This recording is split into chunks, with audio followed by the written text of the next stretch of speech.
Olá, meus amigos, minhas amigas, tudo bem? Meu nome é Sidney Ferreira, eu sou do Centro Espírita Luz e Verdade, o CELV, localizado aqui no bairro de Campo Grande, bem próximo a todas as casas espíritas, né, que compõem o 27º CEU, e muito feliz pelo convite dos queridos amigos da ACBEM para participar com um estudo de mais esta tarde fraterna, este evento que o 27º CEU realiza, do qual nós já tivemos oportunidade de participar, não na realização do estudo, mas de confraternizar com todos os amigos, e é um evento maravilhoso e muito bonito que o 27º CEU realiza. E no encontro de hoje, onde nós ainda não podemos nos abraçar, trocar aquele calor fraterno que tanto gostamos, mas temos os recursos que a tecnologia nos proporciona para estarmos juntos, conversando e refletindo sobre a vida de uma maneira geral e como que nós devemos trazer essas reflexões para o nosso dia a dia, para as nossas ações a todos os momentos, não é? E no encontro de hoje nos foi proposto o tema intitulado Pedro, tu me amas? Então, nós vamos conversar um pouco sobre a passagem, né, envolvendo o Mestre Jesus e esse apóstolo tão importante em nossa história, que foi o querido Pedro. Então, iniciando já o nosso estudo, né, naquele encontro com os apóstolos que ocorria às vésperas do martírio, do processo da crucificação, Jesus estava lavando os pés dos apóstolos, não é? Um a um lavando os pés, e Pedro não se conformava com aquele ato de submissão do mestre. Pedro era um homem bom, era um homem trabalhador, que seguia Jesus, era fiel ao mestre Jesus, mas ele ainda tinha alguns conceitos muito duros, não é? E muito arraigados, que ele não conseguia se desvencilhar. Não é isso? Nós vamos ver mais à frente no nosso estudo que, mesmo aquelas nossas imperfeições, nós temos algumas que são difíceis de nós nos desvencilharmos, mas nada é impossível, como conversaremos um pouquinho mais à frente. E aí, naquela conversa, Pedro, inconformado, até olhando com certo ar de reprovação para os outros apóstolos, achando que Jesus não deveria parecer submisso daquela forma, qual se fosse um escravo comum, como mesmo é dito na passagem. E aí, naquele momento, Jesus, então, conversa com os apóstolos, explicando que é chegado, que está bem próximo o seu momento de partir. E aí, ele aproveita naquele momento para passar mais uma, e talvez uma das mais importantes lições, que é: amai-vos uns aos outros como eu vos amei. E aí, nessa passagem, que é belíssima e que vem muito bem explicada, né, no livro Boa Nova, na passagem intitulada A Negação de Pedro, que vale muito a pena, é um livro maravilhoso, nós recomendamos sempre a leitura das boas literaturas, o livro Boa Nova. E aí, nessa passagem, né, seguindo a passagem, Pedro pergunta para Jesus para onde ele vai, né? Para onde ele vai? E aí Jesus explica que eles, os apóstolos, ainda não têm condições de segui-lo, não é isso? E segue explicando que ele não tem condição de segui-lo e que naquele processo, quando tudo acontecesse, os apóstolos iriam debandar. E aí Pedro questiona aquilo tudo, né? Questiona Jesus, se Jesus acha que ele não tem a coragem, ou a fé, ou o amor necessário para segui-lo. E aí Jesus o explica que ele ainda precisa de algumas lições e que naquele momento que estava para acontecer, Jesus diz que antes do galo cantar, Pedro iria negá-lo 3 vezes. E aí Pedro não compreende, as horas passam, né, os momentos passam, e chega então, mais à frente, o momento da crucificação. E aí,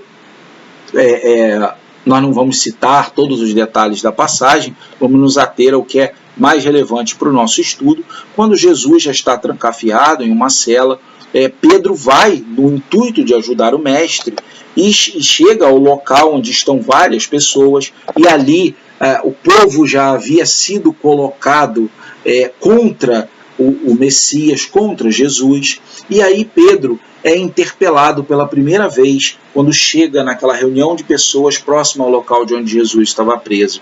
Uma mulher lhe pergunta, por acaso o senhor não é o companheiro do profeta que está preso? E aí Pedro, preocupado com o que poderia lhe acontecer, diz assim, não sou eu. Mais à frente um pouco, um outro homem lhe pergunta, vieste socorrer o teu mestre? E Pedro diz, mais uma vez, que aquele não era, ele não conhecia aquele homem.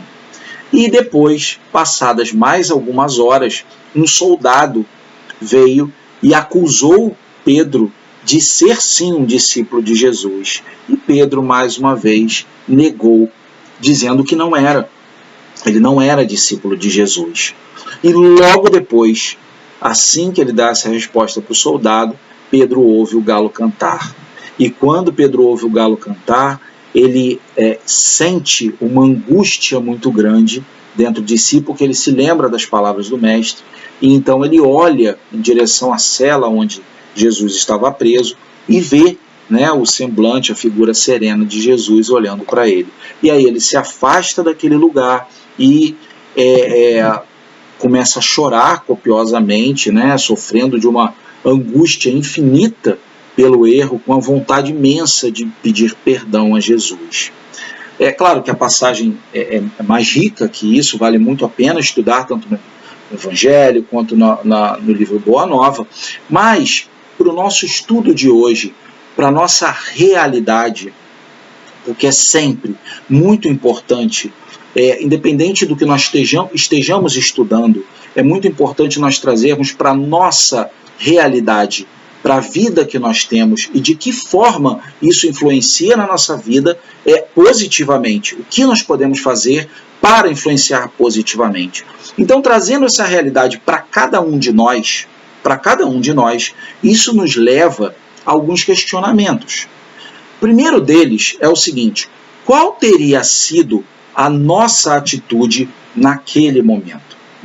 Lembrando que, obviamente, é sempre fácil opinar estando de fora de uma situação com relação ao que você julga que seria a atitude correta a tomar.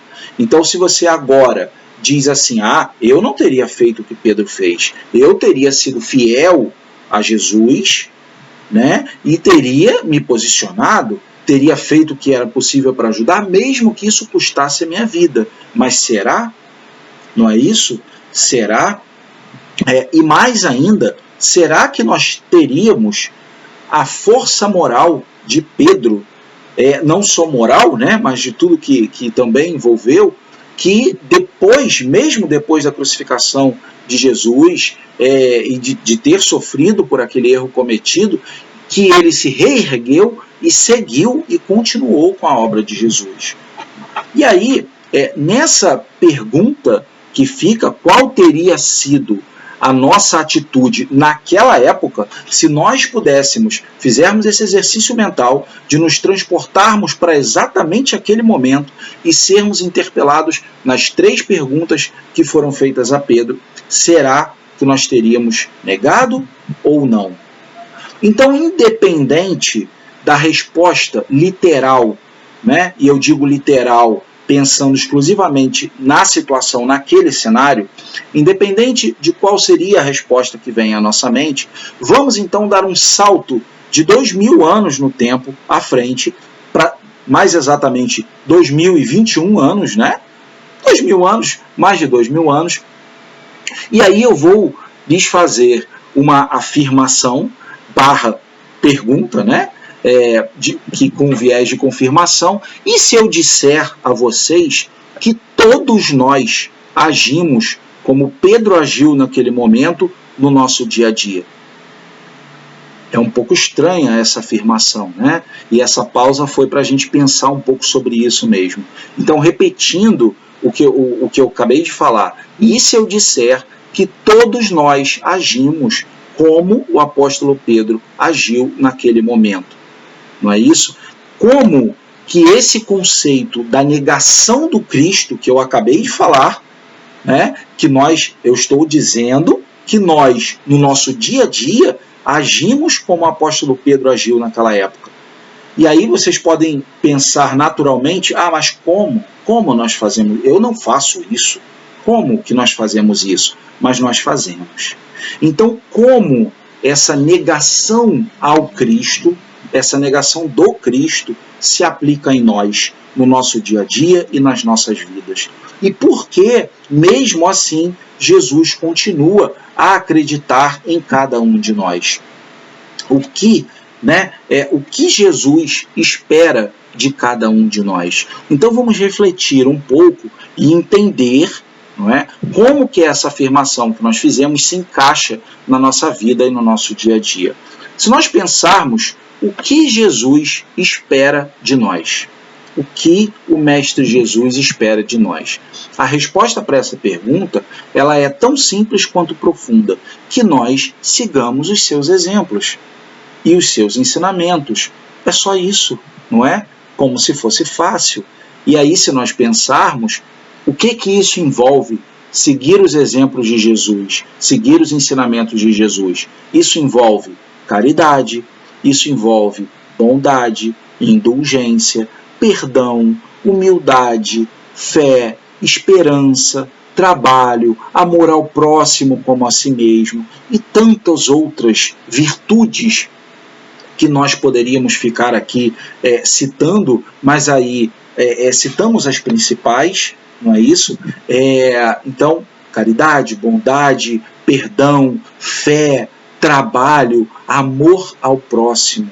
É isso que Jesus espera de nós. E muitas vezes, nós, nas nossas vidas, nós até procuramos nos portar como pessoas boas, né? Trabalhadores, procurando nos agir no bem, como o companheiro Pedro também era, né? E por vezes nos colocamos como resolutos em algumas convicções que nós temos, mas em muitos casos, na hora da verdade, nós acabamos escorregando e vacilando nessas nossas convicções e nessas nossas resoluções.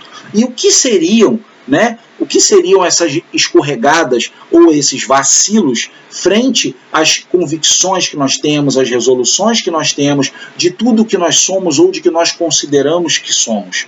É tudo o que nós fazemos no dia a dia, no nosso dia a dia, quando somos invigilantes e vamos de encontro ao que Jesus espera de nós, né? Nós vivemos tempos difíceis. E nos tempos que nós vivemos, o orar e vigiai parece nunca ter sido tão necessário de ser aplicado como já foi em qualquer momento. Então, o orar e vigiai, ele é muito importante para nós, porque nós vivemos tempos difíceis. O nosso planeta Terra está passando por um momento de transformação, deixando de ser um mundo de provas e expiações e entrando numa nova fase, num mundo de regeneração. O mundo de regeneração, ele não se caracteriza por ser um mundo onde nós gozaremos de felicidade absoluta. Ainda estamos distante disso. Mas o mundo de regeneração é um mundo onde nós continuaremos com as nossas lutas, em busca de vencer as nossas imperfeições, mas vivendo em um mundo que não vai ter muitas das maldades e das misérias humanas que nós vemos acontecendo hoje. Então, quando nós falamos de tempos difíceis, não é porque Deus, nosso Pai, esteja nos punindo, não é isso. É porque a humanidade e cada uma das pessoas nela inserida está simplesmente colhendo os frutos do próprio exercício do livre-arbítrio, não é? Livre-arbítrio associado sempre com lei de causa e efeito. Eu faço, mas o que eu faço gozando da minha liberdade vai dar causa a algo que terá uma consequência, que será mais feliz ou menos feliz com mais sofrimento, com menos sofrimento, dependendo das escolhas que eu faço na minha vida. Então, quando nós nos referimos a tempos difíceis, é nesses aspectos. E aí, o orai e vigiai se faz muito presente, porque a humanidade evoluiu muito, mas o processo de evolução ideal se caracteriza o processo de evolução no mundo perfeito, no mundo ideal, seria aquele onde a balança entre a evolução intelectual e a evolução moral estivesse sempre equilibrada.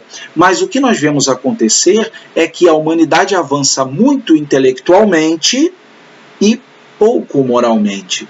E isso, invariavelmente, acaba constituindo em dores e sofrimentos para a humanidade. Porque o avanço tecnológico, o avanço intelectual, tecnológico por consequência, ele não é ruim. Ele não é ruim, muito pelo contrário. Faz parte do avanço natural da humanidade. Só que o que nós fazemos desses avanços, pelo aspecto moral, é o que nos gera e nos traz dor e sofrimento. Não é isso? Então nós vivemos hoje num mundo que nos oferece muitas tentações materiais, facilidades de todo tipo, nos deixando o tempo todo no fiel da balança entre o que é realmente necessário para as nossas vidas e o que é o supérfluo, que nos leva muito para perto do sofrimento e das dificuldades. Não é isso? Que nos faz, muitas vezes, dar essa escorregada e esse vacilo no caminho, mesmo quando nós procuramos ser pessoas boas. Não é isso? Hoje nós vemos as redes sociais, por exemplo, citando essa evolução tecnológica maravilhosa. Há 10, 15 anos, há 15 anos atrás, se você quisesse fazer uma ligação para falar com outra pessoa de outro país, eu tive essa experiência num determinado momento, eu tive que comprar um cartão que discar uma sequência de uns 15 ou 20 números para fazer uma ligação para conseguir falar com os meus pais. Não é isso? Para conseguir fazer uma ligação para cá. E esse cartão, num determinado momento, acabaram os créditos. E eu tive que fazer uma ligação para um número de recarga, onde a atendente falava as opções, né, de idioma, era espanhol, inglês e francês. Não é? Então não existia nada na nossa língua. E as dificuldades eram muitas naquele período. E hoje em dia, em qualquer ponto do mundo que nós estejamos, nós pegamos um aparelho que cabe na palma da nossa mão e conseguimos conversar através de vídeo com qualquer pessoa em qualquer parte do planeta. Isso é maravilhoso, mas o que nós fazemos disso é que não é. Não é? É o que muitas vezes não é. Então hoje nós vemos pessoas buscando tecer posicionamentos, argumentos sobre tudo o que existe na vida. E nós temos o direito de fazer isso, não é? Isso é saudável, argumentar, trocar ideias, isso é saudável. O que não pode acontecer é a falta de respeito generalizada que existe hoje. Isso faz parte de um processo de negação do Cristo, não é? Por quê? Porque, na essência, o negar o Cristo é quando nós vamos de encontro a tudo aquilo que o Cristo espera de nós. Lembra o que nós falamos? Caridade, bondade, indulgência, perdão, fé, amor ao próximo, trabalho, não é isso?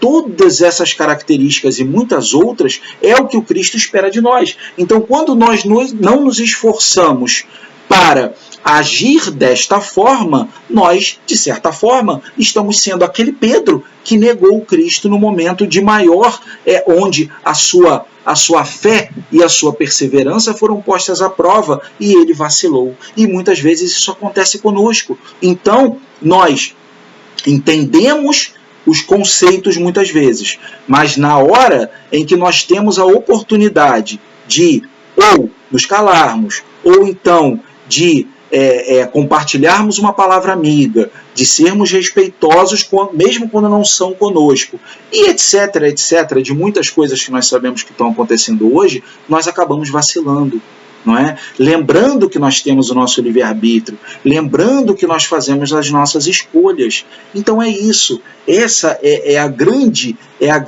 chave e a grande representatividade que essa passagem de Pedro tem em nossas vidas, não é isso?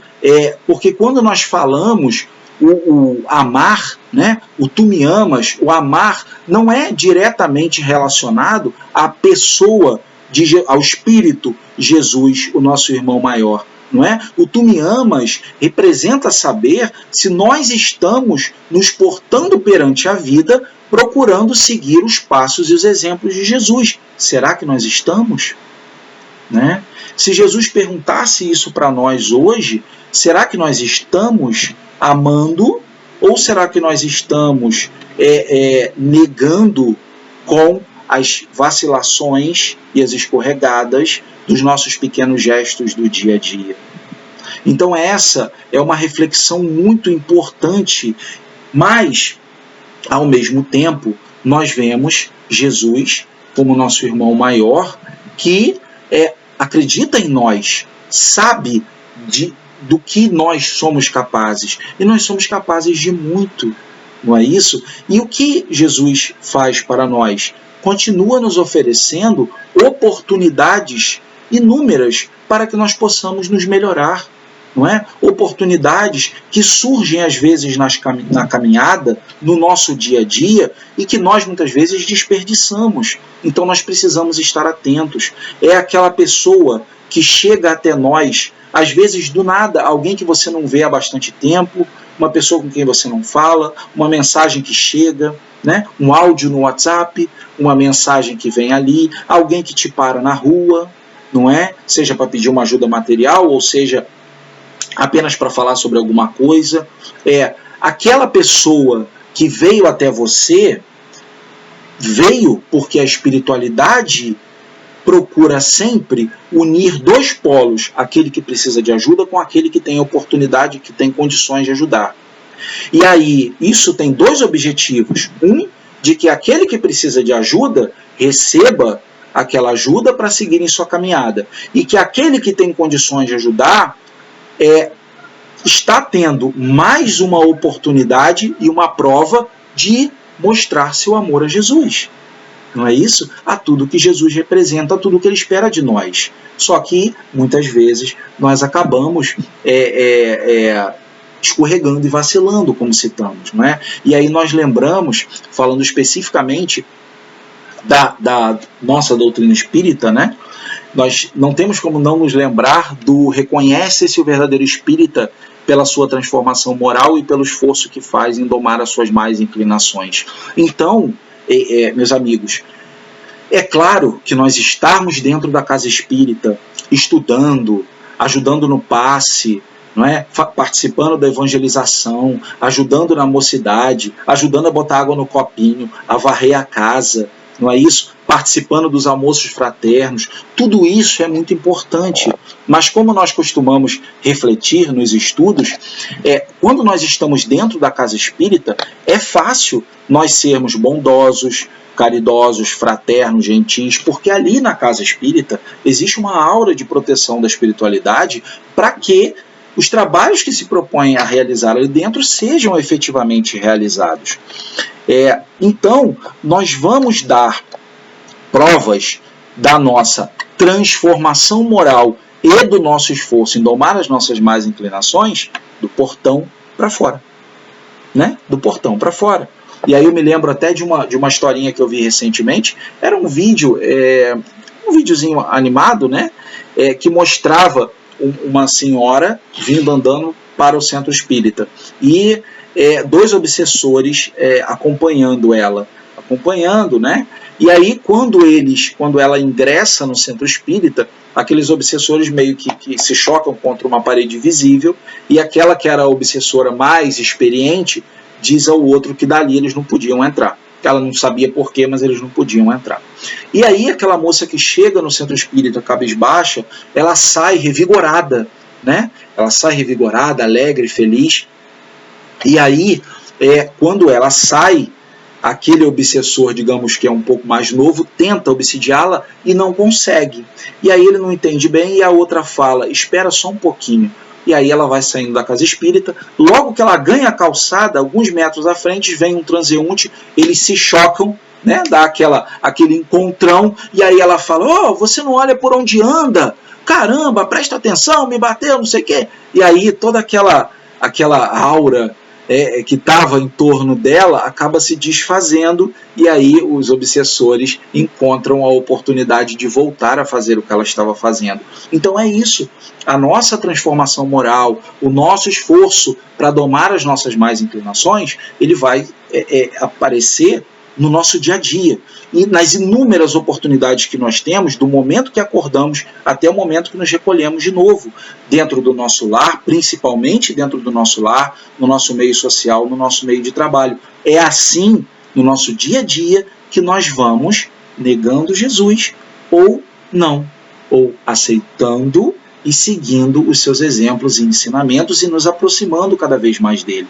Lembrando lá do Livro dos Espíritos, na questão 625, quando Kardec pergunta qual foi o espírito mais evoluído que já pisou na face da Terra, e aí os espíritos respondem que foi Jesus, né? Nosso modelo e guia. Então, todos nós temos oportunidades de nos melhorar o tempo todo, como já dissemos. Jesus sempre vai nos conceder oportunidades de trabalho e aprendizado, mas para isso basta nós querermos, não é isso? Nós precisamos estar sempre atento do orai e do vigiai, não é? Orai e vigiai o tempo todo, orai e vigiai o tempo todo. E essa passagem do livro Boa Nova nós deixamos, né, citamos realmente como referência para a leitura de todos, porque vale muito a pena, porque ela não só nos indica os caminhos que nós devemos seguir para ir de encontro a Jesus, como também serve de alerta para aqueles que já estão no caminho, mas que muitas vezes se desviam dele. E nós nos encaixamos nesses dois grupos, tá? Ou em um, ou em outro, ou, na maioria das vezes, nos dois. Aqueles que os caminhos nós seguimos em direção a Jesus, e se nós já estamos nele, o alerta pelo risco do erro e da vacilação. É isso que nós precisamos estar atentos. E aí, no final da passagem, no final dessa passagem, nós encontramos Jesus dizendo para Pedro assim: Pedro, o homem do mundo é mais frágil do que perverso. E aí o que Jesus quis dizer com essas palavras? Né? De que o homem do mundo é mais frágil do que perverso. Jesus quis dizer que a maldade ela não está em nós por natureza. Nós somos ainda espíritos imperfeitos, estamos vivendo em um mundo de imperfeições, cheios de tentações que podem nos conduzir a um caminho errado, como já dissemos.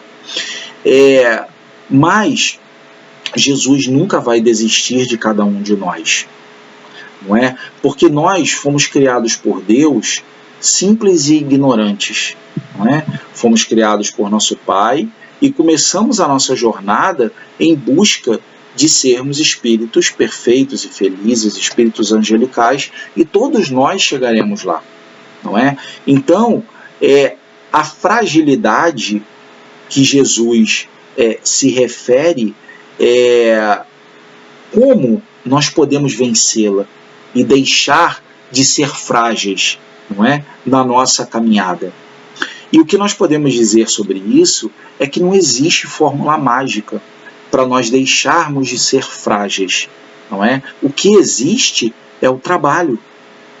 É o trabalho e o esforço, de novo, na transformação moral, na reforma íntima, no trabalhar para domar as más inclinações. Se nós voltarmos ao apóstolo Pedro, depois do desencarne de Jesus, ele continuou na obra, não é isso? E uma obra maravilhosa, não é? Então Pedro continuou.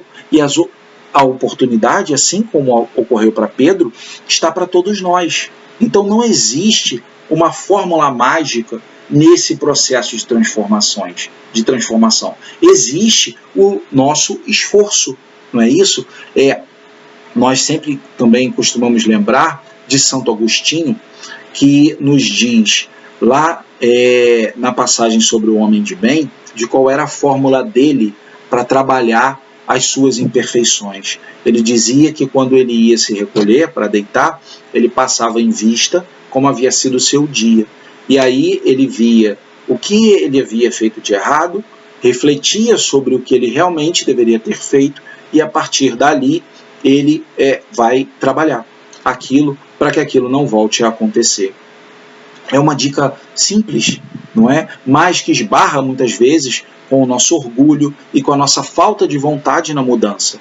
Então, se nós somos, por exemplo, impacientes, se nós somos impacientes e nos reconhecemos assim e gostaríamos de ser pessoas mais pacientes, não existe uma outra forma que não seja o esforço de domar e de modificar esse comportamento.